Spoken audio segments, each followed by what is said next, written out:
नमस्कार. खांडवी करताना गुठळ्या होतात, सतत ढवळून हात दुखतो. थांबा.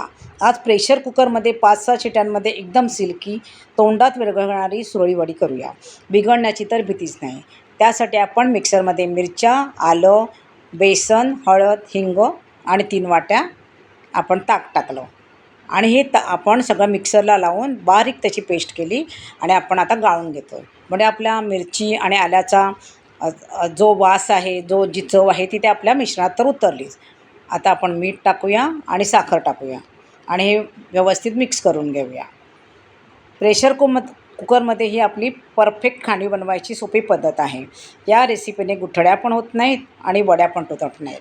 आता आपण हे कुकरमध्ये ठेवलं आणि साधारण आपल्याला 5-6 शिट्या व्हायला पाहिजेत. 5-6 शिट्यामध्ये ना हे मिश्रण व्यवस्थित शिजतं. ते नंतर थोडंसं थंड झाल्यावर आपल्याला म्हणजे जास्त थंड होता कामा नये. आपण कुकर थोडा थंड झाल्यानंतर आपण ते व्यवस्थित फेटून घ्यायचं आहे. म्हणजे इतकं फेटून घ्यायचं की ते सिल्की दिसलं पाहिजे आणि आपल्याला फटाफट गरम असतानाच ते प्लेटवर थापून घ्यायचं. उलथण्याने तुम्ही ते व्यवस्थित थापून घ्या आणि हे जाडसर नाही करायचं आहे, पातळसर थापा. नाहीतर आपण जर जाडसर केलं तर आपल्या ज्या सुरळीच्या वड्या आहेत, खांडवी आहे, ती जाड्या होते.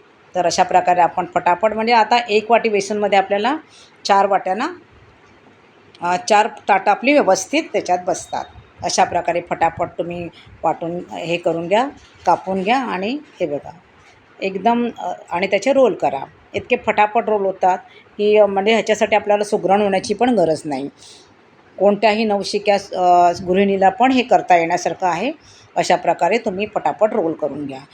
तुम्हाला जर माझ्या रेसिपी आवडत असतील तर मला सबस्क्राईब करा, लाईक करा, कमेंट करा आणि बेल आयकॉनचं बटन दाबायला विसरू नका. आणि ही माझी रेसिपी तुम्ही ट्राय केली तर कमेंटमध्ये नक्की सांगा कशी झाली आहे ती. हे बघा अशा प्रकारे आपण फटाफट त्याच्या रोल करून घेतो. तुम्हाला जर माझ्या रेसिपी आवडत असतील ना तर तुम्ही मला कमेंट करा की त्याच्यामुळे आणि की तुम्हाला दुसऱ्या कोणत्या माझ्याकडनं रेसिपीज करून बघायच्या असतील तर त्याप्रमाणे मी करेन. आणि तुम्ही लोकांनी जर मला कमेंट केलात ना तर मला कळतं की बाबा हां आपण करतो ते व्यवस्थित आहे. त्यामुळे मला उत्साह आहे. म्हणून मला जरूर कमेंट करून सांगा तुम्हाला आवडतात माझ्या रेसिपीज की नाही ते. अशा प्रकारे आपण व्यवस्थित हे बघा रोल करून घेतला आणि हे बघा याच्यात तुटत पण नाही आहेत. आपण जेव्हा ते बाहेर कुकरशिवाय करतो ना त्याच्यात आपल्याला ते घोटायला बराच वेळ लागतो. आपल्याला गॅसवर बराच वेळ उभं राहावं लागतं आणि कधी ते मिश्रण घट्ट होतं, कधी पातळ होतं. पण ह्याच्यात असा प्रॉब्लेमच नाही आहे. तुम्ही ते फक्त 1 वाटी बेसन आणि 3 वाट्या ताक आणि बाकी मिरची, आलं, हिंग, हळद आणि हिंग तुम्ही कंपल्सरी टाका हां, कारण हे बेसन आहे. बेसन पोटाला आपल्याला बाधतं ना म्हणून.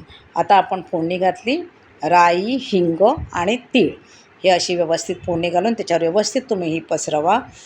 हे बघा अशा प्रकारे पसरवा आणि आपल्याला ह्याच्यावर ना कोथिंबीर पेरून ही सर्व करायची आहे. ह्याच्यावर तुम्ही कोथिंबीर घाला किंवा खोबरे घाला. मस्त का, स्वस्त राहा. धन्यवाद.